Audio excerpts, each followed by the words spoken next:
Welcome to Walking Together, a podcast all about encouraging each other as we follow Jesus together.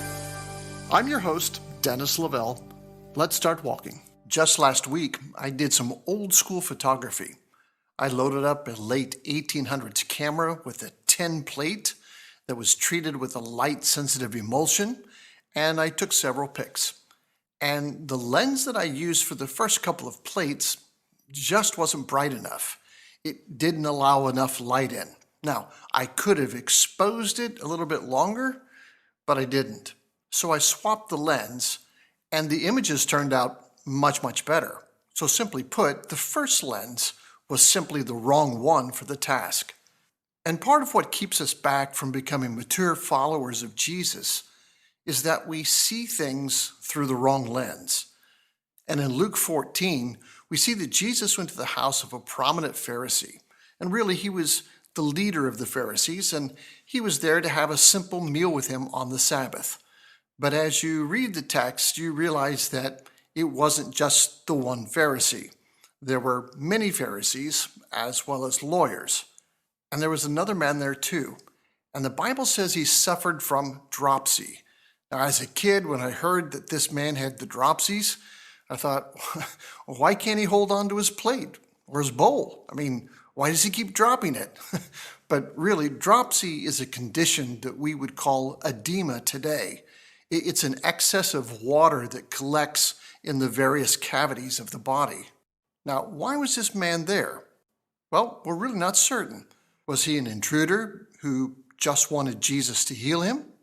Was he on the list of the invited guests? Perhaps. But more than likely, he was planted there by the Pharisees. Now, that may sound a little far-fetched, but in Luke's story, even before we're introduced to the sick man, we're told that the Pharisees were watching Jesus in verse 1. They were trying to trap him. And so Jesus asks them all a question. He says, "Is it lawful to heal on the Sabbath day?" Well, they didn't know what to say, so they said nothing. So Jesus healed the man that had dropsy and then sent him home. So then he asked another question. If any of you had a son or even an ox that fell into a well or a pit on the Sabbath day, wouldn't you do your best to pull him out immediately? Or would you say, well, that can wait another day or so? And again, they said nothing. Crickets. So he looks at the way they're all seated, and they've arranged themselves in a way to honor themselves. And Jesus says, when you're invited to a wedding, you don't just seat yourself at the head of the table, which is the place of honor, which again kind of points to the fact that this man with the dropsy was a plant because of where he was seated. He was right in front of Jesus. And they probably expected Jesus to move him down to the other end of the table so that he himself could sit there. But that's not what Jesus does. Jesus tells them, when you arrive at a wedding, you sit in the worst possible seat. And if someone honors you, you'll be moved up. Then he tells them, if you're going to throw a big dinner party, don't invite your family or your friends or your rich neighbors, because they're simply going to reciprocate the favor. And at some point, you're going to go to their house for a big barbecue as well. So instead of doing that, invite the poor, the crippled, the lame, and the blind. They will appreciate it more. But here's the catch. They can't pay you back. Don't expect an invitation from them for a big party at their house.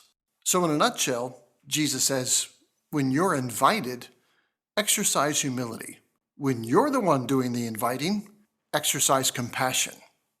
And he says all of this because he knows it's our heart's inclination to choose the things of this life over the things in his kingdom.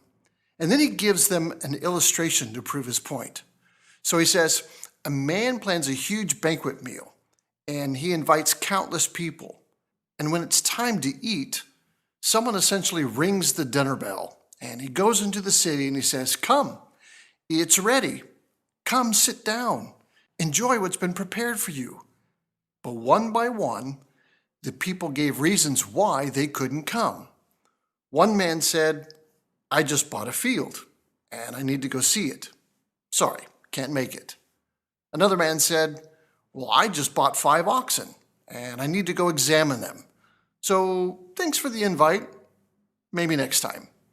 And yet another man said, I just married a wife and it's just not a good time. Appreciate the invitation, but we have to decline. We can't come.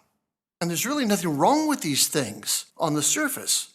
Buying a field, buying farm animals, getting married, those are all great things. But the problem was that those things were placed higher on their list of priorities than God's kingdom. And the truth of the matter was that a man would probably never buy a field without first looking at it.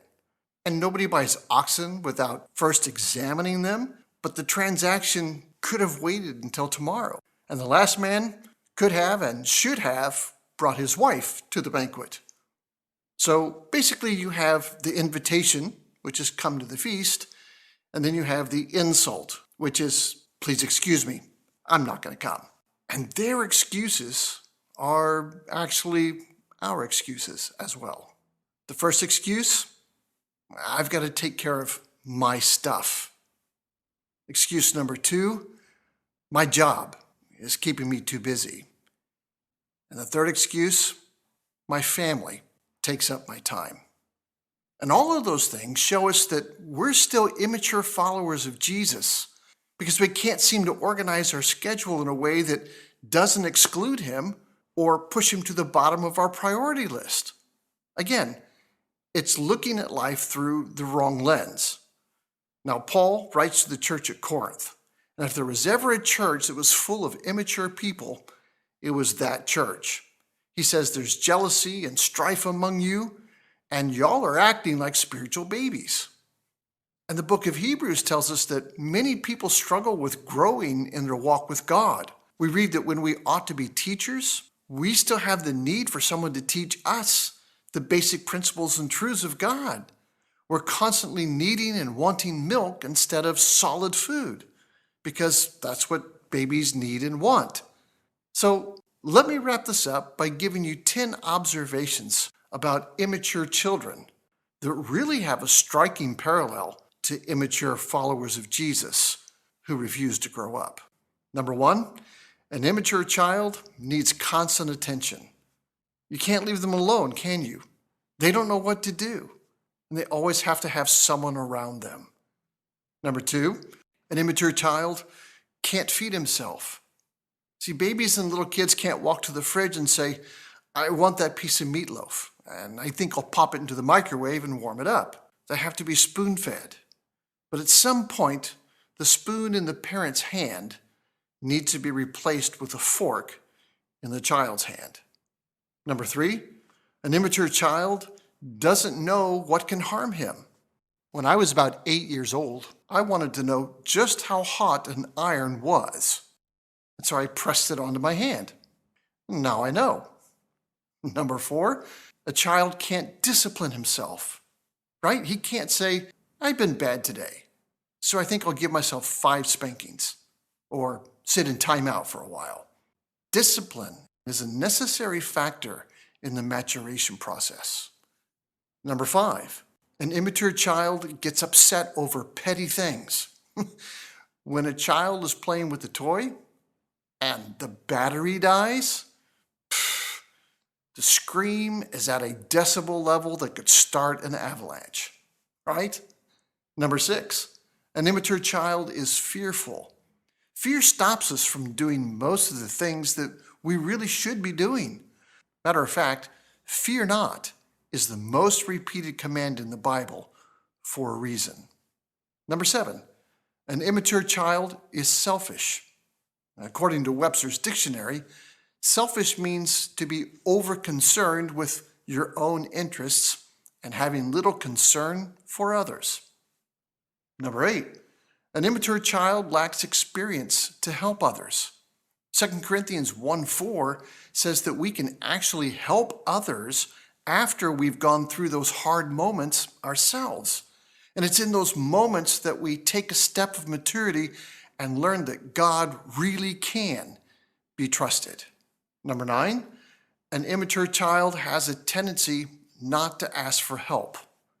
Kids don't like asking for help, do they? We heard a lot of, "I want to do it myself" in our house.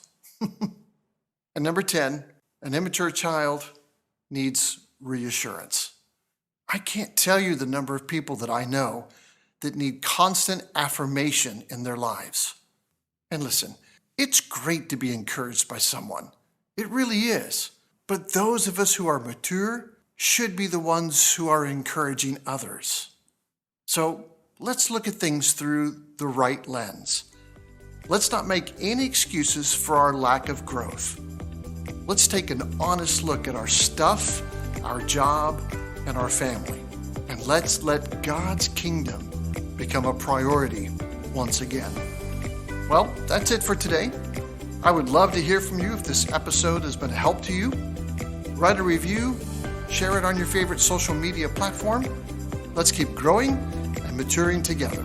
I'll see you next time.